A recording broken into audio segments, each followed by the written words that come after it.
Hello and welcome to this week's podcast. Not Another Couples podcast has a superb guest presenter this week. Second time? Third time, isn't it? No. Second time. Second. Oh, second time. So I'm just running away with me. Amber is in the pod squad today. Good morning, everyone. Good morning, good day, good evening, or whenever you're listening. Yes, so true. Welcome back. It's very nice to see you. Thank you for joining me today. Morning. So Amber is a university student, for those that don't know her. And obviously the big news in universities at the moment is the meningitis outbreak. The worry. Started in Canterbury, on Kent. And spread like wildfire. Spread when university students go home and then they bring it back. Everyone's worried about it. Well, I just think also university students, obviously meningitis can be very serious. It can be very serious. There's two strains. There's a viral one and a bacterial one. The bacterial one is the really nasty one. Most susceptible, babies, young children and young adults. Yeah. Because your immune system's still developing and all that sort of stuff. And especially at university when most students' systems are quite low as well. Well, I was going to say, being a student, when you're a baby, you're just sort of developing, and then being a student, you are probably at your unhealthiest, I would say, generally. You're not feeling yourself properly. You're some people are very healthy. But the majority of students, you're living on very little food because you can't afford to buy stuff. Yeah. Drinking a lot of alcohol usually, not sleeping enough, not seeing daylight. Yeah. And being in very close proximity of people quite a lot of the time, whether it's in halls. You've been living in your house and then suddenly you're living with other people the same age who are all in a similar situation. Yeah, and you don't know what they're like. You don't know what their kind of hygiene is. But can you just fill in this questionnaire, please? Everyone, do you wash your hands after you've been to the toilet every time? Do you wash up properly? Yeah. Do you shower regularly? Hand sanitizer in your room. Have you washed your bedding and your towels recently, please? Because have you not? Washed my towels before I came back. You are actually not too bad, I don't think, compared to a lot of people. But on meningitis, yes, one of my friends, I'm not going to name her name, but she ages ago before this outbreak happened, she actually lost her hearing because of meningitis. You'll know who I'm talking about. And I didn't know it was because of meningitis, but she lost her hearing from it because it was so bad, and obviously the infection, took over her body, and she's now like completely deaf, and she wears hearing aids so that she can hear. So yeah, it affected her. She was bedbound for ages and ages, and she also has other. And this was prior to going to uni. Yeah, quite a while ago. Yeah, so it can happen. Normally, I think when you were babies, there's this like massive fear factor put into new parents, especially, meningitis, because it can affect babies so severely. Yeah. And everybody's paranoid because the symptoms are very high temperature. I mean, we're not doctors, so, don't take us as fact. But you get very high temperature. Your body aches even more than it would if you just got a really bad flu-y sort of cold thing. Session. Your bed's sort of bound. You can't do stuff. And the rash thing that everybody's really paranoid about is like a later symptom. So when you get to the point you've got this rash, it's really blooming severe. Yeah. So when you're babies, you often get rashes quite a lot. Yeah. And so every 5 seconds. Bum rashes. Well, no, that, but also sometimes just if you change like the milk or the feeding, or you start introducing different foods, and your body's so like. Babies are I know. Bloody hard. You've done very well to get to the age you are in this house, I have to say. Thank you. But the rash can be, so if the test is always if you put a glass or you put pressure on it. Yeah, heard this. If it doesn't disappear, it's really blooming bad. So get to emergency as quickly as possible, because it's already into the blood system and not. I just think even if it's not a thing that is affected other areas, I think we should just be precautious, and I think a lot of my friends are getting the jab, like going private, getting the jab, paying for it because they're so scared. Yeah, and I just think it's a tricky situation. I just think if any symptoms, because often, especially we're just coming out of the winter into spring now, there's a lot of colds, coughs, all that sort of stuff that's going on, and you're in, and also you can have the bacterial one, which I didn't realise. I looked it up. You could just carry it in your throat. and not know, and pass it on to someone else, and you might have a stronger immune system that doesn't get into you, and then people would know. Great. Well, I don't have a strong immune system. I think you do. You're not often that.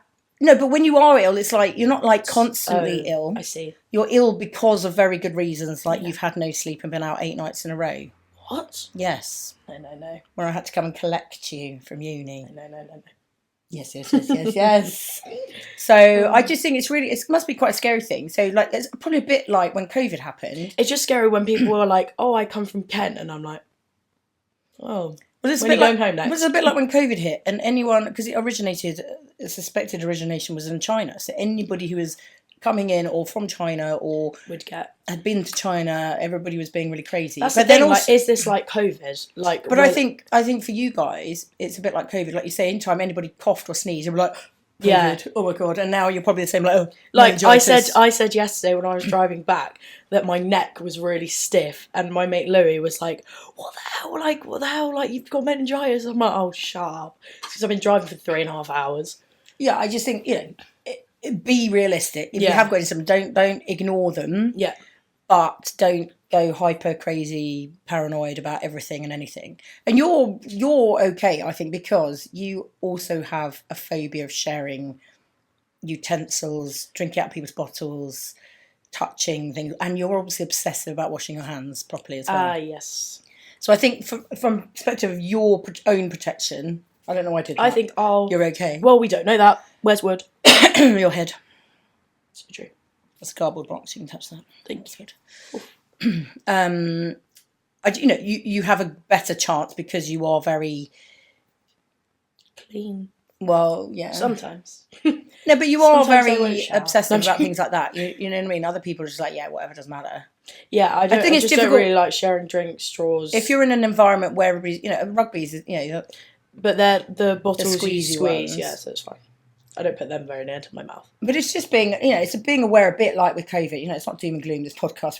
I just really interested to hear, because obviously we here in our little bubble of not being students, hear it on the news, but we haven't been... everyone talks about it. We haven't been affected by it because it's not really affecting our age group of a demographic. I don't have a baby. You're at uni, so that's your perspective. Flynn's slightly different, obviously, he's at school, so there is a risk because sixth formers... again, are quite susceptible. Lucky neither of you vape, neither of you smoke. How do you know? Because they brought you up properly. Guys. But you know what I mean? So those things as well, I think it's spread like well because of the whole vaping. It is the vaping, yeah.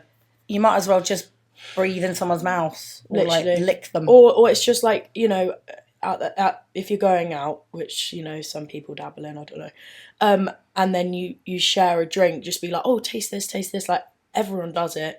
Or, you're washing up your stuff in your house and it's not your fork. I know which all of my utensils and everything is. But if people don't know, they'll just like wipe it, not really wash it because they think it's theirs. Oh no, scrub it up. Boiling water. Put it in boiling water. If you're in any doubt and someone's got a cold or whatever, just stick it in boiling water. Yeah. No one's in my house at the minute, but I've left anyway, so it's fine. No, but it's like, can you imagine some of the student houses are pretty rank? I mean, your student house is pretty good. It's all right. Well, no, it gets really dirty, though, and I just get like... Compared to a lot of student houses, yours is, back in the day, student houses were really bad. Yeah, I've seen some of the rugby boys as well, and those are unlivable. I don't know how they're doing it. I honestly don't know how they're surviving. It's disgusting. Like, the toilet, I can't even walk in there. I'd rather, hold it in for 3 years. I could not. It wouldn't even be a squat situation, people. I literally... Or what? There's been another girl's house. I'm not saying who, but it's disgusting. Anyway. But it is. It's like... It's because the trouble is, if everybody's like that in the house, there's usually like 1 or 2 people who want to keep clean, but you then end up doing it for everybody else because they all just go... That's the thing. And then I want to be like, no, because I want them to realise. But then again, I want to live in a nice place, so I actually don't care. I'd rather clean. I don't care. I clean the kitchen. What's the bathrooms like there? Because I'm like... Our bathrooms are fine. Because I'm in the... Well, the ones I use are fine. I don't know about the one upstairs. And the one downstairs is...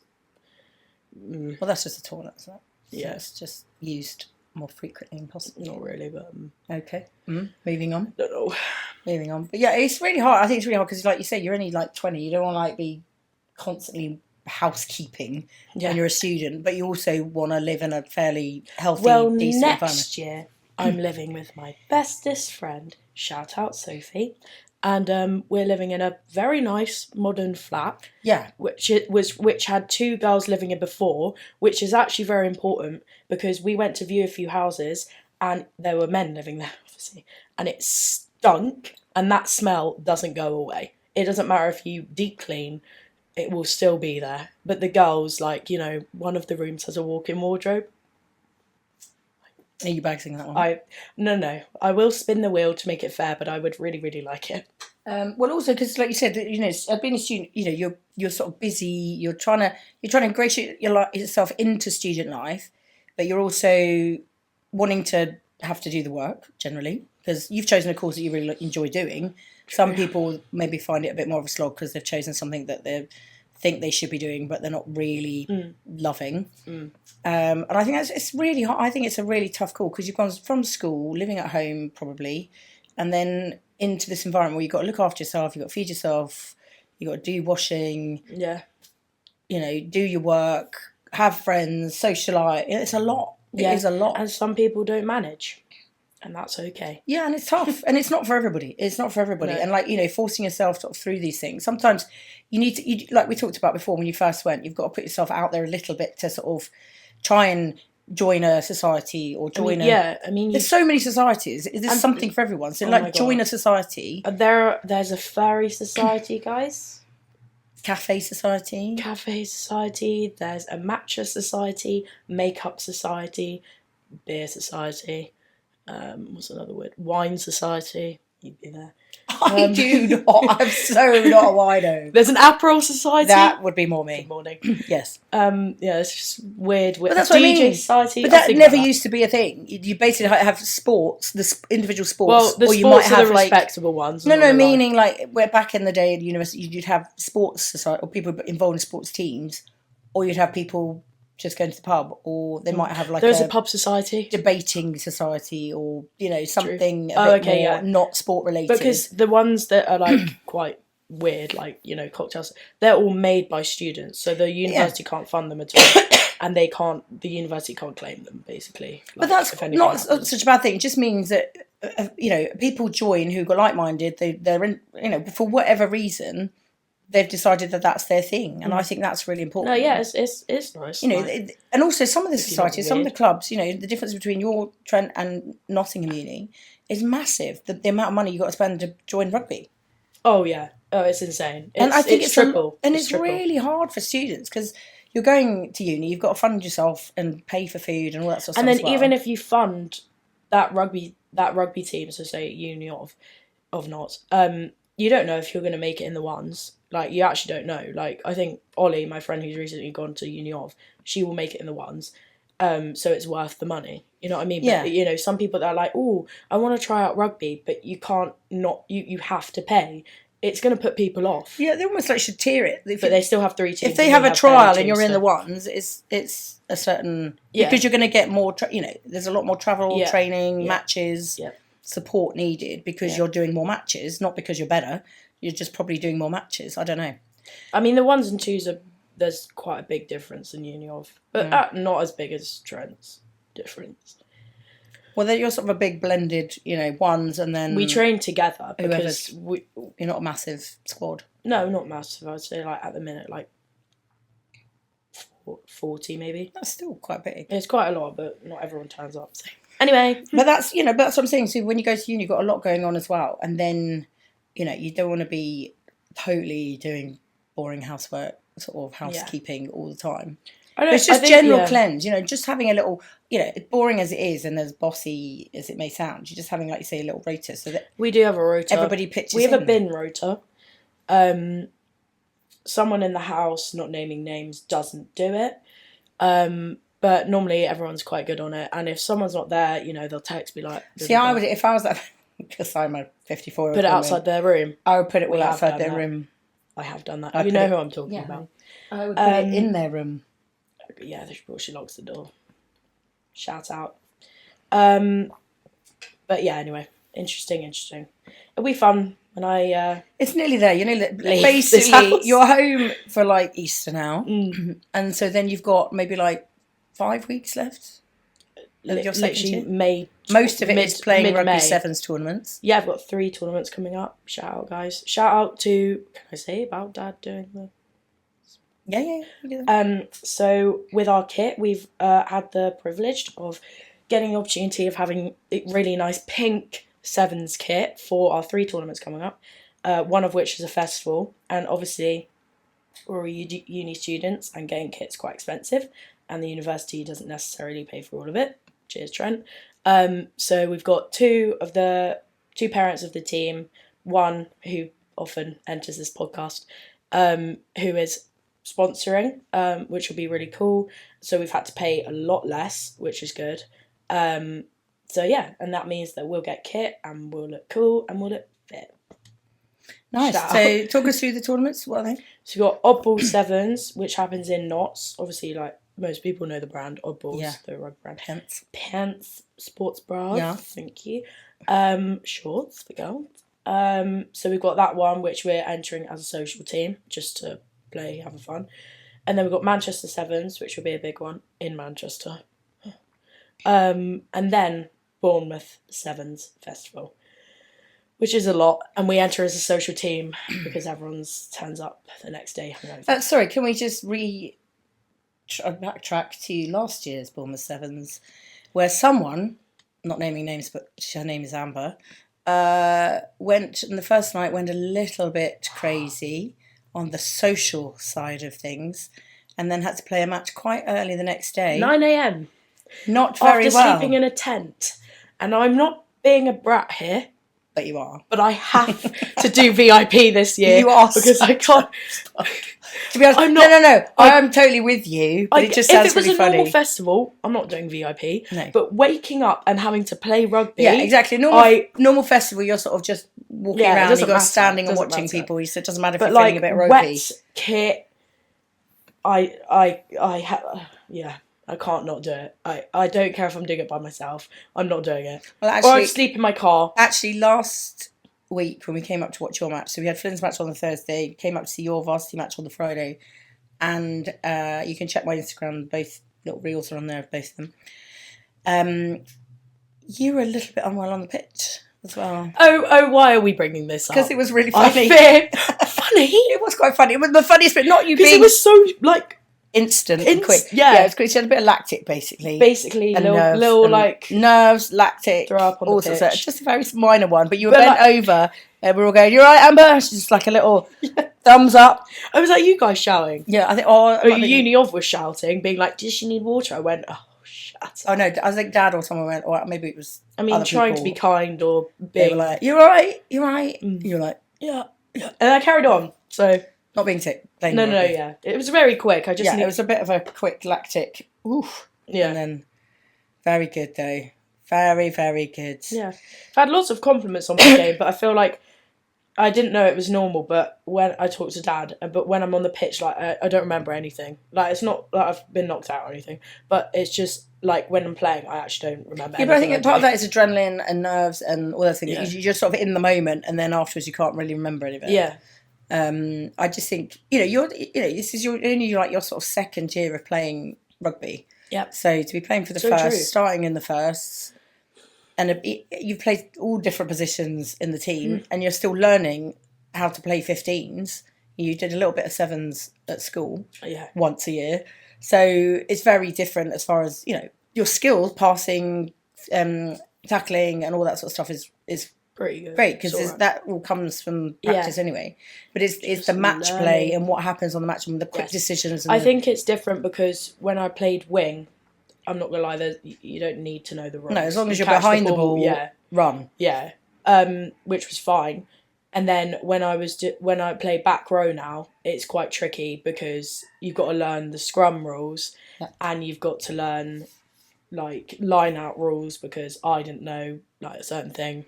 But there's a lot to learn. I mean, even like when we're watching, and I played number 6. Yeah. Anyone? No. But the ref called me. He was like number 7. I went, and he went, "Oh, 6, not 7." And he went like this. Yeah. we had He bands. was quite... He was great. He was hilarious. We were entertained by really, him. He was very sort of like animated, flamboyant and dramatic in all his gestures. He was lovely. And there was one bit, one of the linesmen was slightly more older. Yes. Should we say. So he was a little bit slow. One of the kicks went out and he was obviously a little bit slow to getting where the mark was. He was great. The ref came across on a whole diagonal, like almost like a dancer. He came in and did this like flamenco sort of stamp on the line. So that's where the ball goes. So as the guy was running up, we were like, oh, we love him. He was great. He was brilliant. Not the best ref I've had, I'd say. Well, you just need someone who's like, firm but fair, but enjoys the process. Male refs for female games need to be coached again, because the amount of arguments I and other members of my team and coach have had with male refs are just like ridiculous. It's not about like calling us guys. I don't really care, or like, because I'll say to a female ref "sir" by accident, because you're used to having male refs. But yeah, some of them are absolutely awful. Well, they're like just patronising or just patronising. I've seen that a little bit on a couple of matches. Be like, do you know that this? Like, it's just, I'm like, oh mate, have a day off. It's just, and then like they'll be like, right, I've been told like I need to check nails, but I don't know why I'd have to do that. I'm like, because some of the girls have really long nails and we need to check that because I don't want my eyes it's like scraped studs, out. but on your hands. Yeah, you can't have them too long because it might injure someone, hurt someone. Anyway. So excited, end of term, and it's all good. And then next year's the big one where you go in for the final countdown. The final year. Well, this time next year I'll be low-key near to graduate. When do you have a final exam? I don't have exams. Well, no, but I didn't know you had a final project or a final thing that you have to... Yeah, that's what I meant. And we have a final project which like turns into an exhibition. Woo! Yes, apparently. I think. Nice. Sure. I may wear my new hat. We'll take a moment. If you go and look on YouTube or look on our Instagram to see my lovely new hat, which my lovely daughter Amber here bought for my birthday a couple of weeks ago. Yeah, not like it was on your list. I didn't actually say, please buy me this, I really like it. Yes. Very Susie, isn't it? It's very fun. I love it. I love hats. I'm going to become the crazy hat leader, I think. Even more crazy hat lady. Hat lady, not cat lady.